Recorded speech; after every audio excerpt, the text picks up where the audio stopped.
करना था, लेकिन हम ना करके पूरा सारे कार्यकर्ता जो है आज सुनील यादव के साथ में संकल्प लेके क्षेत्र में काम करेंगे। समस्या है जो जूझ रहे हैं, आज तक हमारे क्षेत्र के जो जनप्रतिनिधि आज तक बात उठाया ही नहीं है। मैं वैसे जन मुद्दे को लेकर मैं सुनील भाई यादव जी से आग्रह करेंगे कि समाज के बीच में जहां भी जाएं कम से कम इस विषय को अवश्य रखें। पहला मांग, हर लोग एक मोटेशन जो अपना जमीन का दाखिल खारिज करवाने के लिए अंचल जाते हैं, अपना खजाना रसीद देना चाहते हैं, हम अपना लगान देना चाहते हैं, उस लगान देने में उस जाने मात्र 200 या 300 रुपये मात्र खर्च है। लेकिन यहाँ पे राजमहल और उधवा क्षेत्र में 10,000, 15,000, 20,000 जो है कर्मचारियों द्वारा घूस लिया जाता है, डिमांड किया जाता है। पकड़ने के बाद तब जो है वो खजाना रसीद दाखिल किया जाता है, फर्जी 2 में नाम चढ़ाया जाता है। लेकिन इस ऐसे जन मुद्दे को लेकर आज तक हमारे क्षेत्र के कोई भी जनप्रतिनिधि या कोई भी नेता इस बात को उठाया नहीं। क्यों? क्योंकि ऐसे मिली भगत भ्रष्टाचारी के कारण क्षेत्र के लोगों से तालमेल करके, कर्मचारियों से मिलके, जनप्रतिनिधि मिलके इस तरह का खेल चल रहा है। इनका पुरजोर तरीके से विरोध करना है और इसी चीज को लेकर, इसी मुद्दे को लेकर हम क्षेत्र के विषय में सुनील भाई जी को साथ लेके चलेंगे।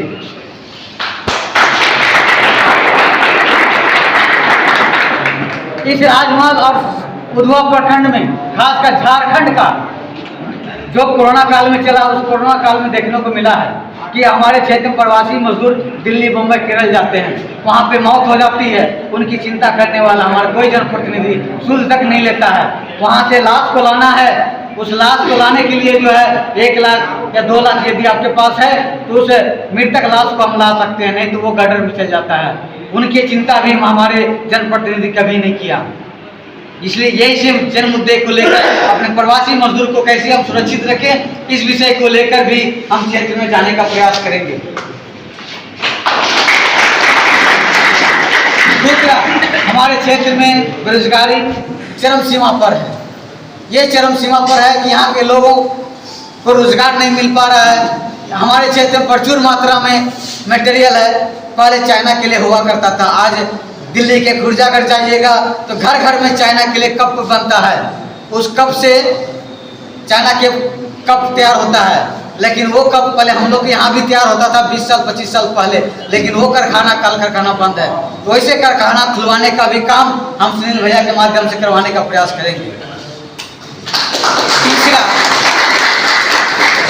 तीसरा और धोखेबाज, चालबाज कहा जाए तो ये कम नहीं है।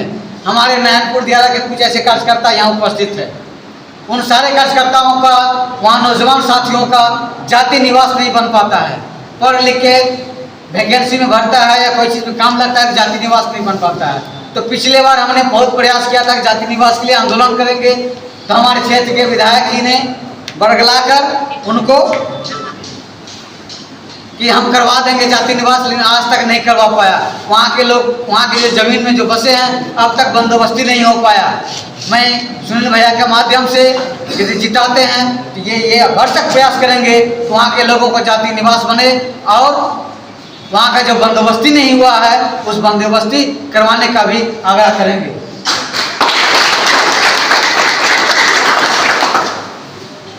चौथा, राजमहल की जो स्थिति है, राजमहल उधवा क्षेत्र में शिक्षा का स्तर इतना निम्न स्तर पे है कि हमारे बहन पढ़ने के लायक है, लेकिन हम उसको पढ़ने नहीं भेज पा रहे क्योंकि ये भी कॉलेज नहीं है। ये दुर्भाग्य है कि राजमहल में ITI कॉलेज का बिल्डिंग बन के तैयार है, लेकिन अभी तक सत्र चालू नहीं हुआ है। तो हमारे जनप्रतिनिधि कभी इस विषय में ध्यान ही नहीं दिया। तो मैं सुनील भैया के माध्यम से इस पर भी मांग रखने का प्रयास करेंगे ताकि ये पूरा करें। दूसरा, राजमहल में एक भी सरकारी कॉलेज नहीं है। एकमात्र BLN बोरा कॉलेज सरकारीकरण करने के लेकर लगातार राजमहल की जनता आवाज उठा रही है, लेकिन अब तक सरकारीकरण नहीं हुआ और राजमहल में एक भी सरकारी कॉलेज नहीं है। ये दुर्भाग्यपूर्ण बात है। उधवा प्रखंड क्षेत्र में एक इंटर हाई कॉलेज तक उपलब्ध नहीं है। तो वहाँ के जो बहन है वो अपना मैट्रिक तक की पढ़ाई करके समाप्त कर देता है। ताकि शिक्षा स्तर और ऊंचा नहीं हो पा रहा है। ऐसे उधवा क्षेत्र में भी कॉलेज स्तर बढ़े। तीसरा, अपना स्वास्थ्य जो व्यवस्था है ये चरम सीमा पर है। बहुत बदतर से बदतर स्थिति में हम लोग जी रहे हैं। आज कोई माता बहन का डिलीवरी पेशेंट हो, उनका रास्ता में हो जाता है या फिर उनकी मौत हो जाती है, जच्चा बच्चा दोनों की मौत हो जाती है, या फिर न तो बंगाल जाना पड़ता है न तो भागलपुर मालदा जाना पड़ता है। लेकिन राजमहल ऐसी जगह हॉस्पिटल में एक भी महिला डॉक्टर है नहीं है, ना ही सर्जन है। ये दुर्भाग्यपूर्ण बात है। इन सब मुद्दे को लेकर हम लोगों को समाज के बीच में जाना है और आंदोलन करना है और भारी मतों से सुनील यादव जी को जिताने का प्रयास करेंगे। राजमहल क्षेत्र में 10 किलोमीटर बगल में गंगा नदी बहती है, लेकिन ठीक उसके बगल में खेत है, सिंचाई का कोई सुविधा नहीं है। जो नहर थी वो नहर में गाद बैठ चुका है। कभी ईश्वर कभी हमारे क्षेत्र के जनप्रतिनिधि चिंता नहीं किया है। मैं सुनील भैया से भी ये भी आग्रह करूंगा कि ये किसान क्षेत्र लोग हैं, यहाँ किसान 3 फसल लेने को मजबूर होते थे, 3 फसल उपजते थे, लेकिन आज के समय में एक जलावन जो ढैंचा उगता है, ढैंचा उपजाने के लिए मजबूर है। यदि हम सिंचाई की व्यवस्था करेंगे, यहाँ से 3 फसल उपजेगा, तो इसे गंगा का जो पानी है हर खेत तक पहुँचाने का प्रयास करें। यही ये भी आग्रह मैं सुनील भैया से करता हूँ। दूसरा, यदि इसमें कंडीशन लगाएंगे, यदि हमारे क्षेत्र में हर खेत में गंगा पानी या सिंचाई की व्यवस्था नहीं करता है, तो हम लोग अडानी प्लांट जो गंगा का पानी यहाँ से गोड्डा लेके जाएगा, मैं उसको हम लोग मिलकर खुला विरोध करेंगे कि जब तक हमारे खेत में पानी नहीं पहुँचेगा तो हम यहाँ अडानी प्लांट का यहाँ गंगा का पानी जो है गोड्डा तक कि हमारा पानी और गोड्डा जाएगा, हमारा पानी बगल के खेतों में नहीं पहुँचेगा। ये दुर्भाग्यपूर्ण है। इस क्षेत्र में पटसन की खेती बहुत होती है, बड़े पैमाने पे पटसन की होती है, लेकिन पटसन का यहाँ उद्योग लग सकता है, यहाँ रोजगार कर सकता है, लेकिन कभी ये चिंता नहीं किया है। हम जितना है, हमारे पास जितना है उसी में से हमको राजमहल को राजा का महल बनाना है, राजमहल की जागीर माने भव्य राजमहल बनाना है। जो हमारे पास है इतना यदि काम कर लें हमारे राजमहल बहुत ऊपर तक जाएगा, लेकिन कभी इस पर कभी ध्यान नहीं दिया। राजमहल क्षेत्र से, राजमहल से पहला ट्रेन राजमहल से निकलती है।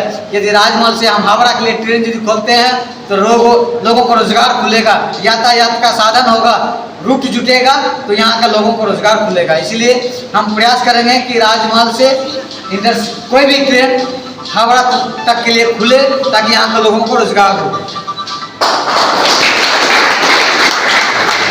हाँ।